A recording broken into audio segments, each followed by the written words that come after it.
अस्सलाम वालेकुम and welcome to nursing talk. आज हम डिस्कस करते हैं फीटल सर्कुलेशन। फीटल सर्कुलेशन हम कहते हैं जो सर्कुलेशन प्रेजेंट होती है एक फीटस में, और जब तक उसको एक प्लेसेंटा से सारी ब्लड सप्लाई जो है वो मिलती है तब तक हम उसको कहते हैं फीटल सर्कुलेशन। जब प्लेसेंटा उससे डिटैच किया जाता है तो उसके बाद जो सर्कुलेशन वहाँ पे मेंटेन हो जाती है बेबी में, तो उसको हम कहते हैं पोस्टनेटल सर्कुलेशन। तो जो फीटल सर्कुलेशन है इसका दूसरा नाम है प्रीनेटल सर्कुलेशन भी।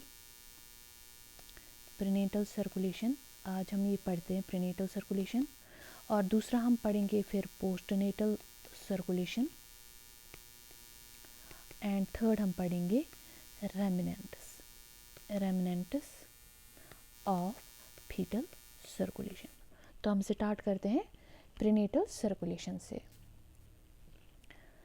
जो प्लेसेंटा होता है यहाँ से जो है सारी सप्लाई, जो भी सर्कुलेटरी सप्लाई होती है, ऑक्सीजन, ब्लड में जो सारे न्यूट्रिएंट्स वगैरह होते हैं, वो यही प्लेसेंटा जो है वो सर्व करता है फीटस को। तो यहाँ प्लेसेंटा से जो है तीन चीज़ें अराइज हो जाती है। एक है अम्बिलिकल वेन, एक होती है ये, और दो होते हैं अम्बिलिकल आर्टरीज। अम्बिलिकल आर्टरीज दो होती हैं और एक होती है अम्बिलिकल वेन। जो अम्बिलिकल वेन होती है ये वो वेन होती है जो ऑक्सीजनेटेड ब्लड जो है वो सप्लाई करती है फीटस को। It transports the oxygenated blood from the placenta to the foetus, और इसमें जो सैचुरेशन होती है वो होती है about 80% saturation of the oxygen in the blood. तो यहाँ पे अम्बिलिकल ब्लड जो है, अम्बिलिकल वेन जो है वो कलेक्ट करके लाती है अम्बिलिकल विला से, कोरेनिक विला से वो ब्लड कलेक्ट करके लाती है ऑक्सीजनेटेड ब्लड, और उसको ट्रांसफ़र करती है टू द फीटस। जो अम्बिलिकल वेन होती है ये आगे से पास ऑन हो जाती है इन थ्रू द लिवर में इसको छोटे से कुछ साइनोसाइड्स निकलते हैं जिनको हम ब्रांचेस कहते हैं। तो जो जो ब्रांचेस होते हैं, और इन्हीं में एक बड़ा सा ब्रांच होता है जिसको हम डक्टस वेनोसस बोलते हैं। इन छोटे ब्रांचेस को हम बोलते हैं साइनोसाइड्स, और ये जो बड़ा ब्रांच है इसको हम बोलेंगे डक्टस वेनोसस। बड़ा ब्रांच जो है यहाँ पे डक्टस वेनोसस है। तो यहाँ पे जो है ऑक्सीजनेटेड ब्लड जो आता है यहाँ से वो पास ऑन हो जाता है इनटू द डक्टस वेनोसस, और डक्टस वेनोसस जो है वो उसको कलेक्ट करता है into the inferior vena cava में। बट जो इंफीरियर वेना केवा होता है वो ब्लड कलेक्ट करके लाता है यहाँ से lower parts of the fetus के। Lower parts of the fetus जो होता है उसमें जो ऑक्सीजनेटेड जो ब्लड होता है वो भी कलेक्ट हो जाता है into the inferior vena cava, and along with the blood of the ductus venosus it reaches to the right atrium। तो जो ब्लड डक्टस वेनोसस से आया और इंफीरियर वेना केवा से आया तो वो सारा चला जाता है through the inferior vena cava into the right atrium. चूँकि इसका अच्छा खासा प्रेशर होता है तो ये इसी ब्लड को पुश ऑन करता है इनटू द लेफ्ट एट्रियम। तो ये जो डक्टर इंफीरियर वेना केवा से जो होल ब्लड आ गया, वहाँ से ऑक्सीजनेटेड ब्लड आ गया, वो चला जाता है राइट एट्रियम में, और यहाँ से वो चला जाता है into the left atrium. This is the left atrium. लेकिन यहाँ से सुपीरियर वेना केवा से भी ब्लड आता है, deoxygenated blood from the upper parts of the foetal body. तो ये ब्लड जो है ये भी राइट एट्रियम में आता है। यहाँ पे इसकी जो है मिक्सिंग हो जाती है विद, थोड़ी बहुत मिक्सिंग हो जाती है विद ऑक्सीजनेटेड ब्लड के साथ, और उसके बाद ये सुपीरियर वेना केवा का जो ब्लड है वो चला जाता है राइट वेंट्रिकल में। वो राइट वेंट्रिकल में पहुंच जाता है, और इसके बाद ये राइट वेंट्रिकल से पहुंच जाता है पल्मोनरी आर्टरीज में। ये है pulmonary arteries, pulmonary arteries. Right atrium से अब ब्लड गया एक राइट वेंट्रिकल में और दूसरा लेफ्ट एट्रियम में। बट राइट एट्रियम से ये लेफ्ट एट्रियम में कैसे चला जाता है? आप यहाँ पे देखते हैं, यहाँ पे एक सेप्टम है, this one, it is like S shaped, it is like this. इस सेप्टम को हम बोलते हैं सेप्टम स्कैंडम, सेप्टम स्कैंडम। और यहाँ पे आप जो देख रहे हैं, यहाँ पे इसमें एक ओपनिंग है इधर, तो इस ओपनिंग को हम क्या बोलते हैं? इसको हम बोलते हैं फोरामेन ओवेल। ये जो ओपनिंग है ये, इसको हम बोलते हैं फोरामेन ओवेल। और यहाँ पे और एक सेप्टम होता है यहाँ पे ऐसे, इस सेप्टम को हम बोलते हैं सेप्टम प्राइमम। तीन चीज़ें होती है यहाँ पे। अब सेप्टम स्कैंडम, सेप्टम स्कैंडम में एक ओपनिंग होती है जिसको हम फोरामेन ओवेल बोलते हैं, और एक चीज़ होता है, वो होता है सेप्टम प्राइमम। चूँकि अब जो है ब्लड यहाँ से लेफ्ट एट्रियम में आ गया, लेफ्ट एट्रियम से जो ब्लड है वो पास होता है into the left ventricle, this is the left ventricle. Left ventricle से ब्लड जो है वो पास ऑन हो जाता है into the aorta. But iota के जो अर्लियर पार्ट्स है, अर्लियर पार्ट ऑफ जो आयोटा है उसमें ब्रांचेस निकलते हैं, इसमें सेरेब्रल ब्रांच होता है, इसमें करोनरी ब्रांच होता है, और यहाँ से जो है ऑक्सीजनेटेड जो है हाईली ऑक्सीजनेटेड ब्लड जो होता है वो पास ऑन हो जाता है इनमें, और बाकी जो ब्लड रहता है वो चला जाता है into the descending part of the iota में। बट यहाँ पे उससे पहले क्या होता है, यहाँ पे एक ब्रांच होता है, एक कनेक्शन होता है between the iota and the pulmonary arteries. तो ये जो कनेक्शन होता है between the iota and the pulmonary arteries, इस कनेक्शन को हम बोलते हैं डक्टस आर्टीरियोसस। इस कनेक्शन को, ये जो आयोटा और पल्मोनरी आर्टरीज के दरमियान होता है, इसको हम बोलते हैं डक्टस आर्टीरियोसस। इस डक्टस आर्टीरियोसस के थ्रू ब्लड पास ऑन हो जाता है, शंट होता है इसके थ्रू ब्लड। बट वो किस डायरेक्शन में पास ऑन हो जाता है वो हम देखते हैं।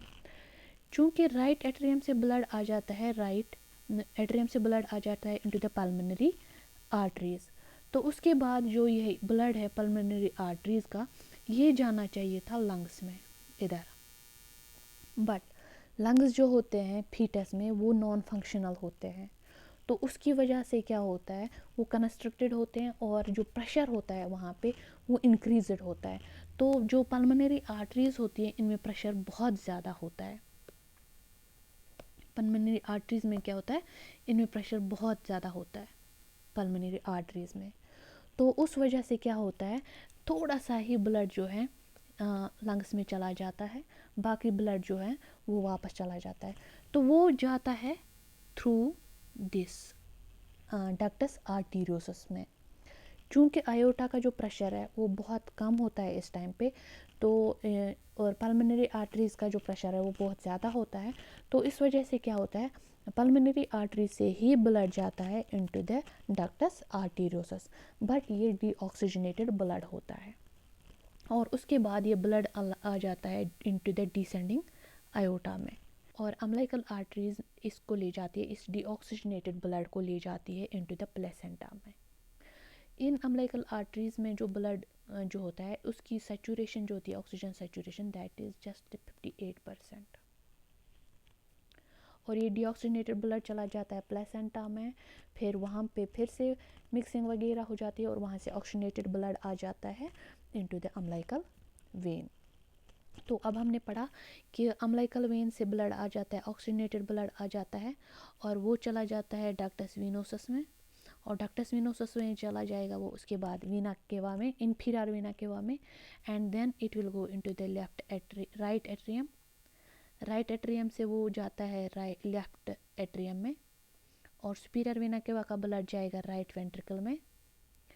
जो लेफ्ट एट्रियम का ब्लड है वो चला जाएगा लेफ्ट वेंट्रिकल में, और यहाँ से चला जाएगा वो आयोटा में, और जो राइट वेंट्रिकल का ब्लड है वो जाएगा पल्मोनरी आर्टरीज में, और पल्मोनरी आर्टरी से थोड़ा सा ब्लड जाता है लंग्स में, बट मेन अमाउंट जो है उसका वो जाता है डक्टस आर्टीरियोसस से इनटू द आयोटा, वो पहुंच जाता है आयोटा में। तो आखिर ये ब्लड लास्ट जो पहुंचता है वो आयोटा में ही पहुंचता है, और उसके बाद जो है वो सप्लाई हो जाता है into the rest parts of the into the other parts of the body, and later on it gets collected back into the umbilical arteries. तो ये थी fetal circulation. This is the pattern of the fetal circulation. But जब fetus का जो है ये placenta जो है, जब हम इसको डिटैच करते हैं, जब फीटस का जो प्लेसेंटा है, ये जो प्लेसेंटा है, जब हम इसके बर्थ के बाद डिटैच करते हैं यानी कि क्लैंप और कट करते हैं, तो उसके बाद कुछ चेंजेस आ जाती है फीटस में, इस बेबी में चेंजेस आ जाते हैं। तो सबसे पहले क्या चेंज आ जाती है, जो ये अम्बिलिकल आर्टरी से जो ब्लड जाता था प्लेसेंटा की ओर, ये स्टॉप हो जाता है, और ये जो अम्बिलिकल आर्टरीज है ये कंस्ट्रक्ट होती है, सबसे पहले यही कंस्ट्रक्ट होती है, यानी कि blood supply to the placenta stops, and from the placenta it also stops, यानी कि अम्बिलिकल वेन में भी अब ब्लड आना बंद हो जाएगा। तो अम्बिलिकल वेन इसके बाद जो है वो कंस्ट्रक्ट हो जाती है। तो ये भी कंस्ट्रक्ट हो गया, अम्बिलिकल वेन भी कंस्ट्रक्ट हो जाती है। चूँकि अम्बिलिकल वेन कंस्ट्रक्ट हो गई तो डक्टस वेनोसस भी जो है कंस्ट्रक्ट हो जाता है। तो डक्टस वेनोसस जो है वो ब्लड कलेक्ट करता था इंफीरियर वेना केवा में, तो अब ये यहाँ पे ब्लड नहीं ड्रॉप करेगा इसमें, तो उसकी वजह से इंफीरियर वेना केवा में थोड़ा सा प्रेशर जो है वो कम हो जाता है। जब यहाँ पे प्रेशर जो है वो कम हो गया तो राइट एट्रियम का जो प्रेशर है वो थोड़ा कम हो जाता है, और यहाँ पे क्या हो जाता है, जो राइट एट्रियम जो है, राइट एट्रियम से ब्लड आ जाएगा राइट वेंट्रिकल में, और वो चला जाता है वो चला जाता है पल्मोनरी आर्टरीज में। और पल्मोनरी जब बेबी ब्रीथ करता है, सबसे पहले जब बेबी जो है वो जो ब्रीथ करता है तो लंग्स जो है उसके एक्सपेंड हो जाते हैं, तो यहाँ पे प्रेशर जो है वो फॉल हो गया, तो उसकी वजह से जो ये ब्लड यहाँ से आ जाता है वो लंग्स में आ जाएगा, वो अब लंग्स को सप्लाई हो जाता है। तो जब प्रेशर जो है पल्मोनरी आर्टरीज में है वो फॉल हो गया अब, और ब्लड जो है वो लंग्स में आ गया, तो ब्लड सप्लाई लंग्स की जो बढ़ गई है, तो रिटर्न जो है ब्लड सप्लाई का यहाँ पे लंग्स से वो जाएगा लेफ़्ट एट्रियम में। तो लेफ़्ट एट्रियम की जो ब्लड सप्लाई है वो भी इंक्रीज़ हो जाएगी, क्योंकि लंग्स की सप्लाई इंक्रीज़ हो गई तो लेफ़्ट वेंट्रिकल की भी सप्लाई जो है एट्रियम की जो है सप्लाई इंक्रीज़ हो गई। चूँकि लेफ़्ट एट्रियम में ब्लड फ्लो का जो है प्रेशर जो है वो इंक्रीज़ हो गया, तो उसकी वजह से क्या होता है, हमने कहा था यहाँ पे ये जो है, ये जो सेप्टम है इसको सेप्टम स्केंडम बोला था हमने, स्केंडम, और हमने और एक सेप्टम यहाँ पे दिखाया था ऐसे, जिसको हमने कहा था सेप्टम प्राइमम, और ये रहा फोरामेन ओवेल। तो ये जो ब्लड यहाँ पे जो लेफ़्ट एट्रियम में प्रेशर जब इंक्रीज़ हो गया, तो उसकी वजह से क्या आता है, इसकी वजह से पुश हो जाता है ये सेप्टम प्राइमम, ये सेप्टम प्राइमम पुश हो जाता है on to the foramen ovale. जो फोरामेन ओवेल है यहाँ पे ये क्लोज हो जाता है due to the septum primum, but foramen ovale की जगह जो है वहाँ से थोड़ा सा एक डिप्रेशन रह जाती है, यहाँ पे एक डिप्रेशन सी रह जाती है। तो फोरामेन ओवेल भी क्लोज हो गया।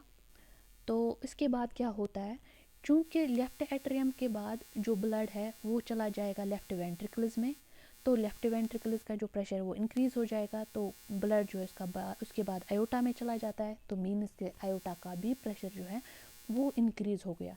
तो आयोटा का जो प्रेशर है, ब्लड प्रेशर, वो इंक्रीज़ हो गया, बट जो पल्मोनरी आर्टरीज़ का जो प्रेशर है वो डिक्रीज़ हुआ था यहाँ पे, तो उसकी वजह से क्या होता है, जो यहाँ पे डक्टस आर्टीरियोसस था जिसमें ब्लड अभी तक पल्मोनरी आर्टरीज से जाता था आयोटा में, क्योंकि पल्मोनरी आर्टरीज में अभी तक प्रेशर इंक्रीज था as compare to the aorta, but अब आयोटा में प्रेशर ज़्यादा है और पल्मोनरी आर्टरीज में प्रेशर कम है, तो इस वजह से क्या होता है, इस शंट का जो डायरेक्शन है ब्लड फ्लो की डायरेक्शन वो रिवर्स हो जाती है। अब ब्लड फ्लो आयोटा से ही पल्मोनरी आर्टरीज में आ जाता है। थोड़ा सा ही आ जाता है बट आ जाता है वहीं से, आयोटा से ही ब्लड जब वो आता है इनटू द पल्मोनरी आर्टरीज में। लेकिन जो डक्टस आर्टीरियोसस है, ductus arteriosus, it is sensitive to 3 things. किस चीज़ को ये सेंसिटिव है? एक है इंक्रीज्ड ऑक्सीजन को। जब इंक्रीज्ड ऑक्सीजन सैचुरेशन होती है इसमें, तो उस वक्त क्या हो जाता है, जो स्मूथ मसल्स होती है इसकी, तो वो कंस्ट्रक्ट हो जाती है। जो स्मूथ मसल्स होती है, स्मूथ सेल्स होती है इसकी, या मसल्स हम बोल देंगे इसकी, वो कंस्ट्रक्ट हो जाती है। जो डक्टस आर्टीरियोसस की स्मूथ मसल्स होती है वो कंस्ट्रक्ट होती है। चूँकि आयोटा का जो ब्लड है वो रिच इन ऑक्सीजन है, तो इसका मतलब ये है कि डक्टस आर्टीरियोसस से रिच ऑक्सीजनेटेड ब्लड सप्लाई होता है, तो उसी इंक्रीज्ड ऑक्सीजन की वजह से जो है कंस्ट्रक्शन हो जाती है स्मूथ मसल्स की। दूसरा है, जब फर्स्ट टाइम बेबी ने ब्रीथ किया तो लंग्स जब इन्फ्लेट हो गए, वहाँ पे रिलीज हो जाता है ब्रेडिकाइनिन। जो ये ब्रेडिकाइनिन है ये चला जाता है इस ब्लड सर्कुलेशन में, पहुंचता है लेफ्ट वेंट्रिकल में और फिर आयोटा में, और फिर आयोटा से आ जाता है डक्टस वेनोसस से। तो यहाँ पे ब्रेडिकाइनिन जो भी है ये भी कंस्ट्रक्शन करते हैं डक्टस वेनोसस की। ब्रेडिकाइनिन भी जब पास ऑन हो जाते हैं डक्टस वेनोसस के थ्रू, तो ये इसकी कंस्ट्रक्शन करते हैं।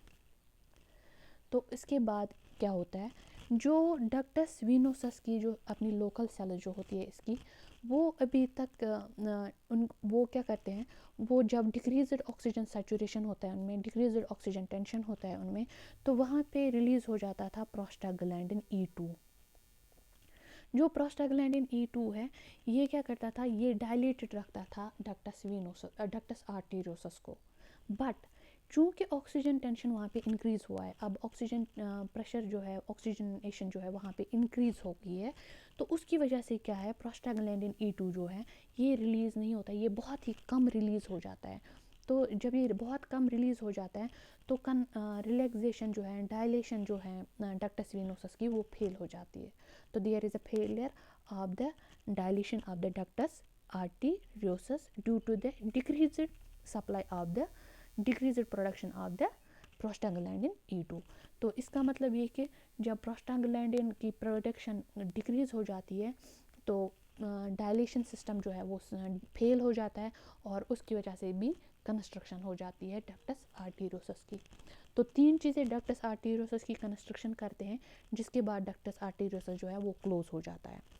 एक है इंक्रीज्ड ऑक्सीजन सैचुरेशन, दूसरा है ब्रेडिकाइनिनस, एंड तीसरा है डिक्रीज्ड प्रोस्टाग्लैंडिन E2। तो इन 3 चीज़ों की वजह से क्या हो जाता है, जो डक्टस आर्टीरियोसस है ये भी क्लोज हो जाता है। स्टार्ट में ये टेम्पोररीली क्लोज हो जाते हैं, बाद में इन सभी चीज़ों की जो है फाइब्रोसिस हो जाती है और ये फिर फाइब्रोटिक बन जाते हैं। इसके बाद जो ब्लड जो है वो सीधे डायरेक्टली आ जाएगा डिसेंडिंग आयोटा से और पास ऑन हो जाएगा to the different body parts. And जो हमने यहाँ पे बोला था कि अम्बिलिकल आर्टरी जो है, अम्बिलिकल आर्टरी के 3 ब्रांचेस होते हैं, इसके 3 ब्रांचेस होते हैं यहाँ पे। बट एक इसका जो एक ब्रांच होता है वो होता है इन्फीरियर इलेक आर्टरी, दूसरा ब्रांच इसका है superior vesicle artery, and third branch जो है इसका वो है मीडियल अम्बिलिकल लिगामेंट।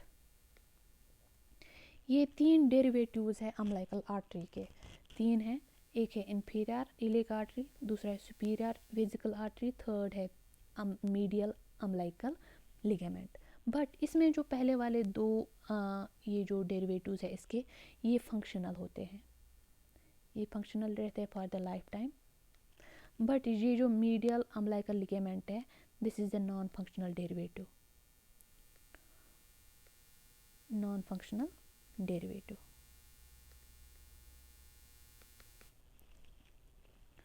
तो अम्बिलिकल लिगामेंट जो है अम्बिलिकल आर्टरी के 3 ब्रांचेस है, inferior iliac artery, superior vesicle artery and medial umbilical ligament.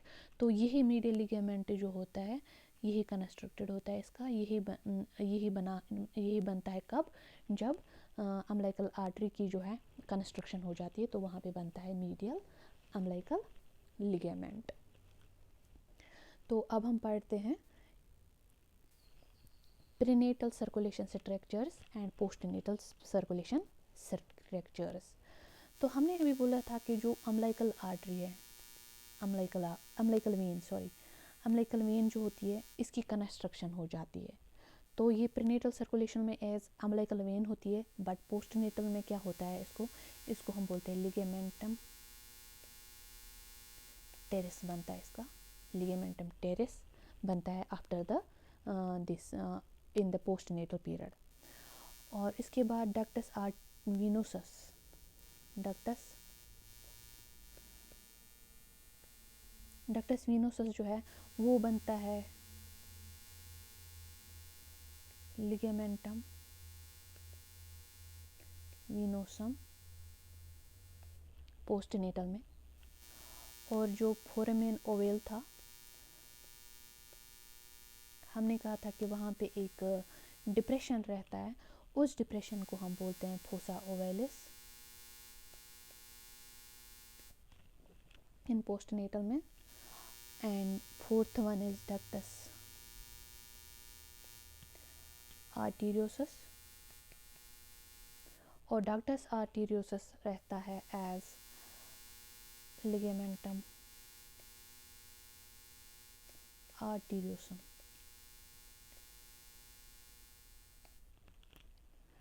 In postnatal circulation.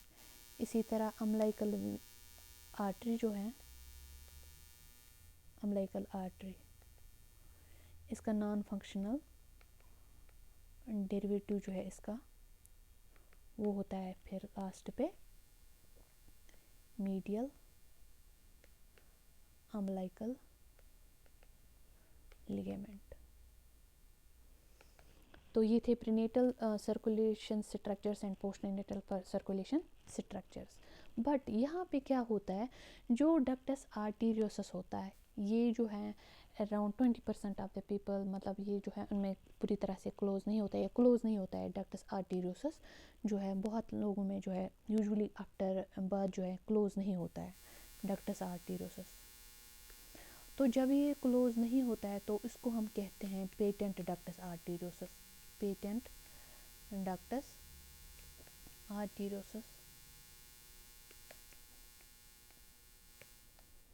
Patent ductus arteriosus यानी कि ये पूरी तरह से क्लोज नहीं हुआ है, इसमें अभी भी ब्लड जो है वो शन ऑफ होता है from the aorta to the pulmonary arteries. तो यहाँ पे क्या होता है, तो इसको ठीक करने के लिए हम पहले एक मेडिसिन देते हैं जिसको हम बोलते हैं इंडोमेथासिन मेडिकेशन दी जाती है। तो ये जो इंडोमेथासिन है ये इनहिबिट करता है प्रोस्टाग्लैंडिन को, जो हमने कहा था कि वो डायलेटेड रखता है डक्टस आर्टेरियोसस को। तो ये जब इनहिबिट करता है प्रोस्टाग्लैंडिन E2 जो है वो इनहिबिट हो जाता है, तो उसकी वजह से क्या होता है, कंस्ट्रक्शन हो जाती है किसकी, डक्टस आर्टेरियोसस की कंस्ट्रक्शन हो जाती है। बट अगर मेडिकेशन की वजह से भी ये ठीक नहीं हुआ तो इसको सर्जिकली फिर लाइगेट किया जाता है। बट जिन लोगों में पेटेंट डक्टस आर्टेरियोसस होता है उनमें एक मरमर प्रेजेंट होती है, जो सिस्टोल के टाइम जिसकी जो इंटेंसिटी है वो सिस्टोल के टाइम इसकी इंटेंसिटी इंक्रीज़ हो जाती है, और डायस्टोल के टाइम जो है इसकी इंटेंसिटी जो है वो डिक्रीज़ हो जाती है। यानी कि इसकी इंटेंसिटी बढ़ जाती है, आवाज़ बढ़ जाती है सिस्टोल के टाइम पे, और डायस्टोल के टाइम पे इसकी आवाज़ जो है डिक्रीज़ हो जाती है। तो उस वजह से क्या होता है, एक जो मरमर वहाँ पे बनता है उसको हम बोलते हैं मशीनरी लाइक मरमर। तो ये मशीनरी लाइक मरमर जो है ये मशीन की आवाज़ों की तरह होती है, बीच में ज़्यादा, बीच में कम, फिर ज़्यादा, फिर कम। तो वैसी ही एक आवाज़ होती है जो प्रेजेंट होती है पेटेंट डक्टस आर्टेरियोसस में, जिसको हम बोलते हैं machinery like murmur. So this was all about fetal circulation. Hope you have understood it. Thanks for watching. Like, share.